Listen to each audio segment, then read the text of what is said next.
सबसे पहले जो सीखना है हमें वो सीखना है ट्रेडिंग साइकोलॉजी क्या है, रिस्क मैनेजमेंट क्या है, मनी मैनेजमेंट क्या है। जिसको अपना रिस्क मैनेज करना आ गया वही यहाँ जिंदाबाद है। और जिसने पूरा पैसा लगा दिया, ये रोबोट भी काम करता दिखेगा, फार्मूला भी काम करता दिखेगा, और आप सारी ज़िंदगी ये कहोगे फार्मूला तो काम करता है लेकिन हमें पैसा नहीं मिल रहा है, हमारे पास प्रॉफिट नहीं आ रहा है। कभी आ जाता है, कभी चला जाता है। गारंटी है यहाँ से सीखने के बाद में तुम कभी भी ये मेरे पे उंगली नहीं उठा पाओगे कि यार ये गलत पढ़ा दिया या इनका फार्मूला काम नहीं करता, कभी नहीं कह पाओगे, मैं गारंटी देता हूँ। आपका फार्मूला सर काम करता है। आपने जो जिस तरह की गाइड जो लास्ट वीडियोस में कुछ दिए ना, मैंने उसको फॉलो किया है, तो डेफिनेटली मुझे मतलब काफ़ी अच्छा मतलब वो रहा। जैसे आपने जो कहा कि हमारी कैपिटल 5 जोन में डिवाइड करनी है। अगर फर्स्ट ट्रेड हम फर्स्ट जो हमने जो कैपिटल यूज़ की है, और अगर हमारी उसमें ट्रेडिंग अगर रॉन्ग साइड चली जा रही है, हमने जो सोचा उससे अगेंस्ट जा रहा है, तो दूसरा जो कैपिटल है उसके मार्केट के साइड हमको मूव करना है। हाँ, हमको इस तरह से चलना है जैसे मार्केट चल रहा है, ना कि हमको अपने मार्केट मतलब चलाना है, मार्केट के हिसाब से हमको मूव करना है। बिल्कुल। तो वो जो चीज़ सर आपने बताई ना, वो डेफिनेटली वर्क करती है। वो एक्सपीरियंस हो चुका है मुझे, मतलब लास्ट 1 मंथ से। जो आपको मदद देगा, जैसे कैंडलस्टिक हम लोग पढ़ते हैं, हैमर पढ़ते हैं, बुलिश एंगल्फिंग, बेयरिश एंगल्फिंग, ये बनी है या नहीं बनी, हमारा रोबोट हमें बता देता है कि ये बन चुका है। वो कलरफुल कैंडल बन के आ जाएगी, उससे हमें मदद मिल जाती है। जब हमें पता है कि हमारा पैटर्न बन चुका है, एक तो आप मैनुअली चेक करो कि क्या वो पैटर्न बना है या नहीं बना। बुलिश एंगल्फिंग की परिभाषा आपको पता होनी चाहिए कि एक रेड कलर की कैंडल है, उस कैंडल को पूरा ढक ले, ग्रीन कलर की कैंडल ढक ले रेड को, तो बुलिश एंगल्फिंग है। एक तो ये पता है। जब आपको ये नहीं भी मालूम, मान के चलो नहीं पता या कुछ कन्फ्यूज़न है कि क्या ये प्रॉपर बुलिश एंगल्फिंग है या नहीं है, हमारा रोबोट उसको बता देगा कि ये बुलिश एंगल्फिंग ही है। उस पर आपका ट्रेड लेने में आसानी रहेगी, क्योंकि जब तक आप उसको मैच करोगे, उसके open high low close check करोगे, तब तक तो रेट निकल जाएगा। वहाँ पर रोबोट आपको मदद देगा। फिर दूसरी क्या चीज़ है, फिर आती है हमारे पास सपोर्ट और रेजिस्टेंस। मैंने सपोर्ट रेजिस्टेंस मार्क करके दे दी, वो आपको आने चाहिए। वहाँ पर अगर हमारी कोई कैंडलस्टिक ऐसी बन रही है तो वो काम कर जाती है।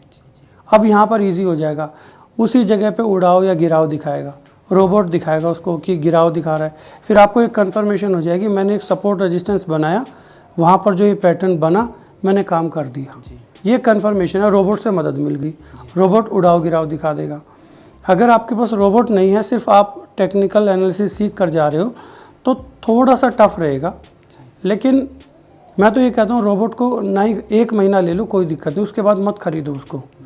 खुद की एनालिसिस करोगे तो ज़्यादा बढ़िया रहेगा, आगे तक काम आएगा वो। नहीं तो रोबोट के सारे रहोगे कि यार इसमें दिखा रहा है नहीं दिखा रहा है, सपोर्ट रेजिस्टेंस तो मैंने बना लिया, उसमें नहीं दिखा रहा, तो कन्फ्यूज़न रहेगी एक। अच्छा यही है, खुद से रिसर्च करो, जो फार्मूला सिखाऊं उसको पढ़ो, उसकी बैक टेस्ट करो, लाइव मार्केट में प्रैक्टिस करो। प्रैक्टिस करने के बाद में, जैसे लाइव मार्केट में आपके एसएल हिट हो गए, मान के चलो नुकसान हो गया, तो आपको ये पता करना है मेरा नुकसान किस लिए हुआ है, उसका रीज़न क्या है। एसएल हिट होने का कारण अगर आपको पता चल जाए, मैं कहता हूँ कि टेक्निकल 90% से भी ज़्यादा काम करता है, 99% काम करता है टेक्निकल। टेक्निकल है क्या, कोई मुझे बता सकता है कि टेक्निकल एनालिसिस क्या चीज़ होती है कोई जो पढ़ने के लिए आया इधर, कोई इसकी परिभाषा, इसकी संज्ञा बता सकता है क्या? कोई हाथ खड़ा करेगा? है कोई? किसी को पता है टेक्निकल क्या होता है? नहीं मालूम किसी को? देखो यही हमारी एजुकेशन में भी है, 10th कर लेते हैं, 12th कर लेते हैं, लेकिन हमें यही नहीं पता कि हम क्या चीज़ सीखने जा रहे हैं। 10th में कोई चैप्टर है, उस चैप्टर को हम क्यों सीख रहे हैं, क्यों पढ़ रहे हैं, उसका अध्ययन क्यों कर रहे हैं। जब हमें यही नहीं पता है तो हम उस चीज़ को कैसे समझेंगे, कभी समझ, वो रट्टा होगा सिर्फ। तो सबसे पहले ये सीखो कि टेक्निकल एनालिसिस है क्या। किसी को अंदाज़ा है ये ग्रीन कैंडल, रेड कैंडल क्या चीज़ है? कल लाइव में आया था मैंने यूट्यूब पर, आप लोग थे क्या? नहीं देखी वो वीडियो, 1.5 घंटे की है, उसमें थोड़ा बहुत बताया भी था कि ये ग्राफ क्या चीज़ होती है। देखो रेड कैंडल बनना, ग्रीन कैंडल बनना, ये क्या है? जैसे बायर्स बढ़े तो ग्रीन कैंडल, सेलर बढ़े तो रेड कैंडल। मतलब बेचे जा रहे नीचे गिराए जा रहे हैं, तो सेंटिमेंट्स क्या डाउन के, खरीदे जा रहे हैं ऊपर ग्रीन ग्रीन ग्रीन ग्रीन, तो इसका मतलब अप की तरफ चलेगा। तो ये क्या, ये एक ट्रेडर की साइकोलॉजी है।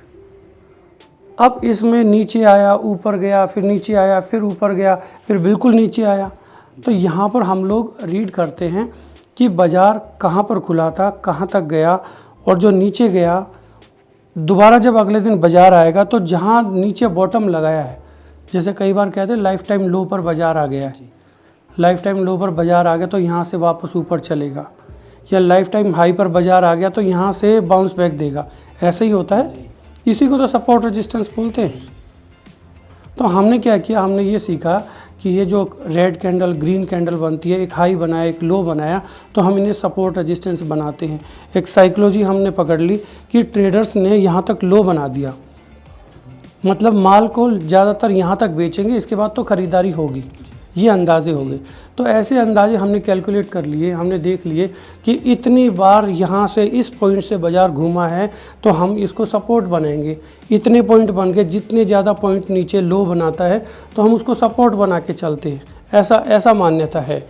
ऐसा ही है ना कि मान के चलो बाज़ार यहाँ पर आया, ऊपर गया, फिर यहाँ पर आया, फिर ऊपर गया, फिर यहाँ पर आया, तो 1 2 3 पॉइंट बन गए। अब ऊपर गया फिर नीचे आएगा तो चौथे पॉइंट पे क्या करोगे आप, खरीदारी करोगे बिकवाली करोगे, खरीदारी करोगे। क्यों? क्योंकि इसने एक सपोर्ट बनाया। हमें ये लगता है कि यहाँ से बार बार बाज़ार बाउंस बैक कर रहा है, ऐसे ही ऊपर में है। ठीक, अब इसमें ये तो सपोर्ट रेजिस्टेंस बन गए, इसमें पैटर्न भी बनते हैं, जैसे double top double bottom, flag pattern बनता है, असेंडिंग ट्रायंगल डिसेंडिंग ट्रायंगल, और रिवर्स वाला फ्लैग भी बनता है। तो ऐसे ये पैटर्न बने कि जैसे 2 पहाड़ बन गए ऐसे, या एम बन गया या डब्लू बन गया। जब जब ऐसा होता है तब तब बाज़ार इतना चला जाता है। ठीक है, तो ये क्या चीज़ है, ये ऑल ओवर इंडिया में जो ट्रेडर्स है वो लोग, उन लोगों की हम लोग साइकोलॉजी पढ़ रहे हैं कि कहाँ कहाँ से बाज़ार घूमता है, क्या क्या पैटर्न बनने पे घूमता है, वो पैटर्न कहाँ फेल होता है। जब डीप रिसर्च हो जाएगी उसमें क्या होगा, देखो टेक्निकल के कई पार्ट है। टेक्निकल में सबसे पहले आता है कैंडल स्टिक। एक सिंगल कैंडल से हम पता लगा लेते हैं कि बाज़ार यहाँ से ऊपर जाएगा नीचे। फिर दूसरा पार्ट आता है कि डबल कैंडल स्टिक, 2 कैंडल का जोड़ा है हमारे पास में, 2 कैंडल का जोड़ा बता देगा यहाँ से नीचे जाएगा ऊपर जाएगा, ये बेसिक है। और फिर एक आता है 3 कैंडल का जोड़ा, उसमें 3 inside up outside up down ऐसे आते हैं। उसके बाद में आता है एक 4 कैंडल का भी आता है, 3 वाइट सोल्जर, 3 ब्लैक क्राउन, कि 3 लगातार कैंडल डाउन डाउन डाउन ऐसे बंद हो रही है तो वो इशारा कर रहा है नीचे जाएगा। और 3 ग्रीन कैंडल एक के ऊपर एक क्लोज होती है, तो ये क्या है, 3 वाइट सोल्जर बोलते हैं इसको। ये पढ़ा कभी किसी ने? 3 वाइट सोल्जर पढ़ा है, और 3 ब्लैक क्राउन सुना है कि 3 रेड कैंडल, ऐसे ही 4 कैंडल का ही बनता है। तो ये है बेसिक, पहला पार्ट होता है ये हमारा कि टेक्निकल सीखने चले हैं तो हमें कैंडल स्टिक का ज्ञान होना चाहिए। उसके बाद में हमारे आते हैं पैटर्न आते हैं कि इन्हीं कैंडल से मिला के एक डब्लू बना या डबल टॉप बना। डबल टॉप मतलब ऊपर एक हाई लगाया नीचे आया, फिर ऊपर हाई लगाया फिर नीचे आया, तो एक पहाड़ बन गया डबल टॉप। ऐसे ही डबल बॉटम मतलब नीचे आया ऊपर गया फिर नीचे आया, उसी रेट से फिर वापस मूव कर गया, तो डबल बॉटम। अब कहते हैं कि डबल टॉप डबल बॉटम बन गया तो क्या होगा, ये लेवल बन गया, एक लेवल है। अगर इस हाई के ऊपर में बाज़ार चला जाता है तो हम कहते हैं ये पैटर्न ब्रेक हो गया, डबल टॉप हमारा पास हो गया। अब जितना ये नीचे गया था उतना ये ऊपर जाएगा। ठीक, तो ये होता है हमारा पैटर्न पे काम करना। ऐसे ही एक फ्लैग बनता है, तो फ्लैग का जैसे ब्रेकआउट होता है हम ट्रेड करने लगते हैं। हमें लगता है जितना ये फ्लैग का पोल है, मतलब नीचे से ऊपर आया बाज़ार, वहाँ से उतना ही और ऊपर चला जाएगा। ठीक है, तो ये पैटर्न पे ट्रेड, ये सेकंड आता है। फिर उसके बाद आता है हमारे पास में इंडिकेटर। इंडिकेटर क्या होते हैं, सहायक होते हैं, लेकिन ये लैगिंग होते हैं। लैगिंग बोले तो कि प्राइस मूव कर गया, भाव ऊपर चला गया, उसके बाद में इंडिकेटर फिर चलेगा, फिर दिखाएगा कि हाँ मैं भी चल रहा हूँ ऊपर, सहारा दे रहा हूँ। प्राइस पहले चलेगा फिर पीछे पीछे इंडिकेटर ऐसे दिखाता रहेगा, उसमें वेव्स बनती हैं ऐसे। तो इंडिकेटर इसके बाद में उसकी स्टडी होती है। फिर इसके बाद में आता है थ्योरी। थ्योरी में जैसे इलियट वेव है, ऐसी बहुत सारी थ्योरीज मिले, 2-3 थ्योरी मेन है, इलियट वेव मेन है इसमें। ये थ्योरी हम लोग पढ़ते हैं। पहला पढ़ा हमने कैंडलस्टिक, दूसरा पढ़ा हमने पैटर्न, तीसरा पढ़ा हमने इंडिकेटर, चौथा पढ़ा हमने थ्योरी। बस ये 4 चीज़ है। इन 4 चीज़ में ही 90% टेक्निकल एनालिसिस कंप्लीट हो जाती है। मैं क्या पढ़ाता हूँ? मैं पढ़ाता हूँ बेसिक। बेसिक में कैंडलस्टिक। अब कैंडलस्टिक तो आपको 84 मिलेंगी और सारी कैंडलस्टिक पास नहीं होती। मैं सिखाता हूँ मात्र 6 कैंडल।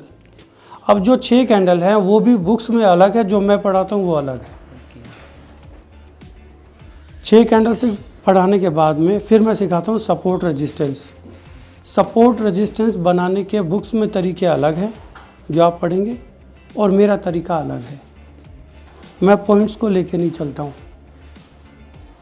एक चीज़ और आती है टेक्निकल एनालिसिस में, ट्रेंड लाइन आती है। सुना है कभी? हाँ जी। ट्रेंड लाइन को सब लोग कहते हैं बहुत बढ़िया चलता है और उस पर ज़्यादा फोकस करते हैं। ट्रेंड लाइन का एक खासियत क्या है? खासियत नहीं है, ट्रेडर देखता है ट्रेंड लाइन को जैसे ब्रेक करता है बाजार एकदम से गिर जाएगा, लेकिन जब वो गिर चुका होगा तब तुम्हें दिखाई देता है। जब ब्रेक करता है तब नहीं दिखता है। भाव नीचे आ गया तब तुम्हें दिखता है, फिर तुम ट्रेंड लाइन बनाओगे ऊपर नीचे दाएं बाएं। देखो ये बनी थी ट्रेंड लाइन, यहाँ से ब्रेक होकर नीचे आ गया। बात तो तब है जब वो ट्रेंड लाइन ब्रेक हो जाए, वहाँ पर तुम ट्रेड कर लो। और तुम ट्रेड करने बैठोगे ट्रेंड लाइन पे, वो क्या करेगा? वहीं से ऊपर ले जाएगा, फेल हो जाएगा। अब ऊपर लेके जाएगा, तुम्हारा स्टॉप लॉस नहीं होता। फिर वो जहाँ नीचे वाली ट्रेंड लाइन है और एक ऊपर वाली बनती है, जिसको तुम चैनल बनाते हो, इसको हम लोग चैनल बोलते हैं। टेक्निकल एनालिसिस में चैनल बोल लो या ट्रेंड लाइन बोल लो, बात एक ही है।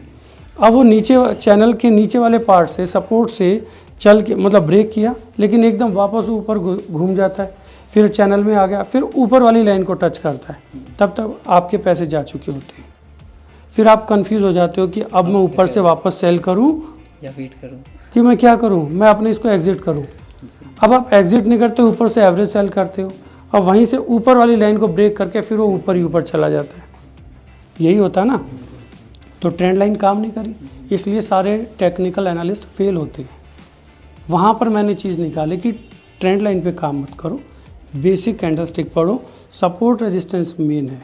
अब इसमें फिर जो मैंने चीज़ें निकाली वो निकाली ट्रैप, कि ट्रैप कहाँ लगते हैं। पैटर्न में ट्रैप लगते हैं, डबल टॉप डबल बॉटम बना ट्रैप लगता है। कहाँ ट्रैप लगता है वो मैं बता देता हूँ। हेड एंड शोल्डर बना, सबसे बढ़िया सबसे फेवरेट अगर किसी का कोई पैटर्न है वो है हेड एंड शोल्डर, उस पर काम करते हैं। अब हेड एंड शोल्डर की नेक लाइन जो ब्रेक हुई, हेड एंड शोल्डर समझते हैं? पता है सबको? नहीं मालूम? उसमें क्या होता है कि एक कंधा बनता है, एक लेफ्ट शोल्डर एक राइट शोल्डर, और बीच में आपका हेड बनता है। हेड एक शोल्डर छोटा, हेड उसमें बहुत बड़ा बनता है, ऐसे आएगा। फिर एक शोल्डर इधर बनेगा, 2 शोल्डर एक हेड हो गया यहाँ। फिर इसको हम नेक लाइन बोलते हैं। जैसे इसको ब्रेक करता है, जितना ऊपर ये हेड बना है उतना ही नीचे पक्का जाएगा, उतना ही नीचे जाएगा ये, इसको हेड एंड शोल्डर बोलते हैं। लेकिन क्या करेगा, नेक लाइन को ब्रेक करके फिर वापस ऊपर भाग जाता है। इसमें भी एक ट्रैप लगता है, वो ट्रैप भी मैं बता सकता हूँ आपको। ट्रैप सीखना बहुत ज़रूरी है। ज़्यादातर लोग यहीं फंसते हैं। जिसको ट्रैप समझ आ गया वो कभी मार नहीं खाएगा, उसका एसएल नहीं जाएगा, और एसएल जाएगा तो बहुत छोटा जाएगा। जो चीज़ मैं पढ़ाता हूँ उसमें सबसे बड़ा फ़ायदा आपका क्या है, स्टॉप लॉस बहुत छोटा, टारगेट बहुत बड़ा है। आपके 4, 5, 6 स्टॉप लॉस भी चलेंगे शुरू में, कोई बात नहीं, लेकिन 7वां 8वां 10 ट्रेड की बात कर रहा हूँ, 6 एसएल चलेंगे, 4 ट्रेड आपके पास हो गए, 2 ट्रेड भी पास हो गए, बहुत बड़ा टारगेट देके जाएगा। ये खासियत है जो मैं टेक्निकल एनालिसिस पढ़ाता हूँ। और जितने लोग टेक्निकल एनालिसिस आपको पढ़ेंगे उसमें होगा क्या, 50% का स्टॉप लॉस, मतलब जो रिस्क टू रिवॉर्ड रेशो जिसको बोलते हैं, कि जितना आपका टारगेट है उतना ही बड़ा स्टॉप लॉस। कई लोगों का उससे ही बड़ा स्टॉप लॉस होता है, अपने में स्टॉप लॉस छोटा है, टारगेट बहुत बड़ा है। ये खासियत है, इसलिए हम बच जाते हैं। समझ आ रही है जो मैं बात बता रहा हूँ? अब मुझे इसमें ये जानना है कि कितने लोगों को ये कैंडलस्टिक पता है कितने लोगों को पैटर्न पता है, कितने लोगों को इंडिकेटर पता है, कितने लोगों को चैनल पता है, ट्रेंड लाइन पता है, और कितने लोगों को थ्योरी पता है। सबसे पहले कैंडलस्टिक के लिए हाथ उठाएं, कितने लोगों को पता है।